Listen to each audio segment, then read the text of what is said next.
ಅಗಸ್ತ್ಯ ಮುನಿಯಿಂದ ಪ್ರತಿಷ್ಠಾಪಿಸಲ್ಪಟ್ಟಂತಹ ದೇವಸ್ಥಾನ ಇದು ಅಂತ ನಮ್ಮ ಹಿರಿಯರು ಹೇಳಿದ್ರು. ನಾವು ಯಾವ ಭಾವದಲ್ಲಿ ಕೊಡ್ತೇವೆ ಅದಕ್ಕೆ ತಕ್ಕ ಫಲವನ್ನು ಕೊಡುವ ಒಂದು ದೇವರು. ಹುಲ್ಲಿನ ಮಾಡು ಇತ್ತು, ಗರ್ಭಗುಡಿ ಇತ್ತು, ಅದಕ್ಕೆ ಬೆಂಕಿ ಬಿತ್ತು.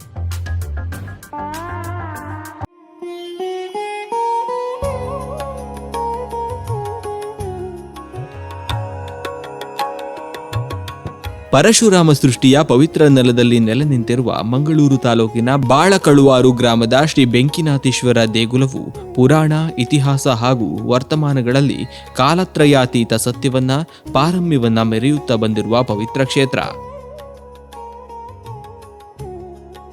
ಬೆಂಕಿನಾಥೇಶ್ವರ ಅಂತ ಹೇಳಿದ್ರೆ ಸರಿಸುಮಾರು ಇದಕ್ಕೆ ಇತಿಹಾಸ 800 ವರ್ಷಗಳ ಇತಿಹಾಸ ಇದೆ. ಅದಕ್ಕೆ ಅಗಸ್ತ್ಯ ಮುನಿಗಳಿಂದ ಬಂದದ್ದು ಅಂತ ಪರಂಪರೆಯಲ್ಲಿ ಕೆಲವರು ಹೇಳ್ತಾರೆ. ಹಾಗೆ ನಮಗೆ ಬಂದ ಮಾಹಿತಿ ಪ್ರಕಾರ 800 ವರ್ಷಗಳಿಂದ ಈ ದೇವಸ್ಥಾನ ಬೆಳಗ್ತಾ ಇದೆ. ಬೆಂಕಿನಾಥ ಅಂತ ಹೇಳಿದ್ರೆ ದೇವಸ್ಥಾನದಲ್ಲಿ ಒಮ್ಮೆ ಬೆಂಕಿ ಅವಘಡ ಆಯ್ತಂತೆ. ಆ ನಂತರ ಅದಕ್ಕೆ ಬೆಂಕಿನಾಥ ಅಂತ ಬಂದದ್ದು ನಮ್ಮ ಹಿರಿಯರಿಂದ ಬಂದಂತ ಮಾಹಿತಿ. ಬಾಳಕಳುವಾರು, ಕುತ್ತೇತೂರು, ಪೆರ್ಮುದೆ ಈ ಪರಿಸರದಲ್ಲಿ ಹಲವು ಗ್ರಾಮ ಇದೆ. ಅದೆಲ್ಲಕ್ಕೂ ಒಂದು ಕೇಂದ್ರ ಬಿಂದುವಾಗಿ ಬೆಂಕಿನಾಥನ ಸನ್ನಿಧಾನ ಇದೆ. ಪ್ರತಿ ವರ್ಷವೂ ಇಲ್ಲಿ ಜಾತ್ರೆ, ಮಹೋತ್ಸವ, ಭಜನೆ ಹಾಗೆ ಅನೇಕ ಧಾರ್ಮಿಕ ಪ್ರಕ್ರಿಯೆಗಳು ನಡೀತಾ ಇದೆ. ಈ ದೇಗುಲವು ಆಗಮಶಾಸ್ತ್ರಕ್ಕನುಗುಣವಾಗಿ ರಚಿಸಲ್ಪಟ್ಟಿದ್ದು ಈಶ್ವರ ಶಕ್ತಿಯ ಪವಿತ್ರ ಸ್ಥಳವಾಗಿದೆ. ತನ್ನನ್ನ ನಂಬಿದ ಎಲ್ಲ ಭಕ್ತರನ್ನ ತನ್ನ ದೈವಿಕ ಶಕ್ತಿಯಿಂದ ಹರಸಿ ಅವರ ಅಪೇಕ್ಷೆಗಳನ್ನ ಪೂರೈಸಿಕೊಂಡು ಬರುತ್ತಿರುವ ಮಹಾಚೇತನ ಶ್ರೀ ಬೆಂಕಿನಾಥೇಶ್ವರ ದೇವರು.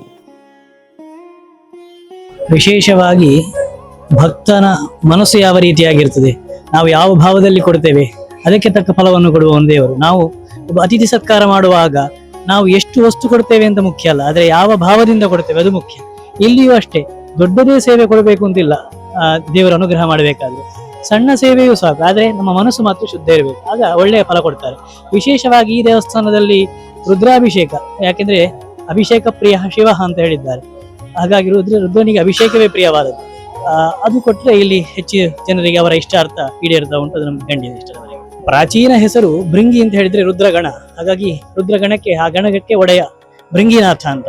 ಆದ್ರೆ ಕಾಲಕ್ರಮೇಣ ಅದು ಜನರಿಂದ ಒಂದು ಸಲ ಗರ್ಭಗುಡಿಗೆ ಆ ಹಿಂದೆ ಮುಡಿ ಅಂತ ಹೇಳ್ತಾರೆ ಇದು ಪ್ರಾದೇಶಿಕ ಭಾಷೆಯಲ್ಲಿ. ಹುಲ್ಲಿನ ಮಾಡು ಇತ್ತು, ಗರ್ಭಗುಡಿ ಇತ್ತು, ಅದಕ್ಕೆ ಬೆಂಕಿ ಬಿತ್ತು ಅಕಸ್ಮಾತ್ತಾಗಿ. ಆ ನಂತರ ಭಕ್ತರೆಲ್ಲ ಬೆಂಕಿ ಅಂತ ಕರೆದು ಅದು ಮತ್ತೆ ಬೆಂಕಿನಾಥ ಅಂತ ಹೆಸರು ಪ್ರಸಿದ್ಧವಾಯಿತು ದೇವರಿಗೆ. ವಿಶೇಷವಾಗಿ ಕಾರ್ತಿಕ ಮಾಸದಲ್ಲಿ ಆಗುವಂತಹ ಪೂಜೆ, ಅದು ಕಾರ್ತಿ ಪೂಜೆ ಅಂತ ಕರೆಯಲ್ಪಡ್ತದೆ. ಅದು ಬಹಳ ಸಣ್ಣ ಸೇವೆ ಅಂತ, ಸಾಮಾನ್ಯ ಜನರಿಗೂ ಒಂದು ಅನುಕೂಲ ಆಗ್ಬೇಕಂತಹ ಸೇವೆ ಯಾವುದು? ವಿಶೇಷವಾಗಿ ಕಾರ್ತಿಕ ಮಾಸ ದೀಪೋತ್ಸವ ಎಲ್ಲ ಹೆಚ್ಚಿನ ದೇವಸ್ಥಾನಗಳಲ್ಲಿ ದೀಪೋತ್ಸವ ಎಲ್ಲ ಆಗುವಂತ. ಹಾಗಾಗಿ ಆ ಮಾಸದಲ್ಲಿ ನಡೆಸಲ್ಪಡುವ ಪೂಜೆಗೆ ಕಾರ್ತಿ ಪೂಜೆ ಅಂತ ಕರೀತಾರೆ. ಇದು ಸಣ್ಣ ಸಾಮಾನ್ಯ ಜನರಿಗೆ ಒಂದು ತಲುಪುವಂತಹ ಸೇವೆ ಅಂತ ಹೇಳಬೇಕು. ಪಶ್ಚಿಮ ಮುಖವಾಗಿದ್ದಂತ ದೇವಸ್ಥಾನಕ್ಕೆ ನಂದಿ ಬೇಡ ಅಂತ ನಮ್ಮ ಹಿರಿಯರು ಹೇಳಿದ್ದು. ಆ ಪ್ರಯುಕ್ತವಾಗಿ ನಮ್ಮ ಧ್ವಜಸ್ತಂಭದಲ್ಲಿ ನಂದಿಯನ್ನು ಪ್ರತಿಷ್ಠಾಪಿಸಿದ್ದಾರೆ. ಹಾಗೆಯೇ ಈ ಬ್ರಹ್ಮಕಲಶವನ್ನು 12 ವರ್ಷದ ಒಂದು ಅವಧಿ. ಈ ಅವಧಿ ಯಾಕೆ ಹೇಳಿದ್ರೆ, ಪಾಂಡವರು ವನವಾಸಕ್ಕೆ ಹೋದದ್ದು 12 ವರ್ಷಗಳ ಪರ್ಯಂತವಾಗಿ, ರಾಮ ಕಾಡಿಗೆ ಹೋದದ್ದು 12 ವರ್ಷ.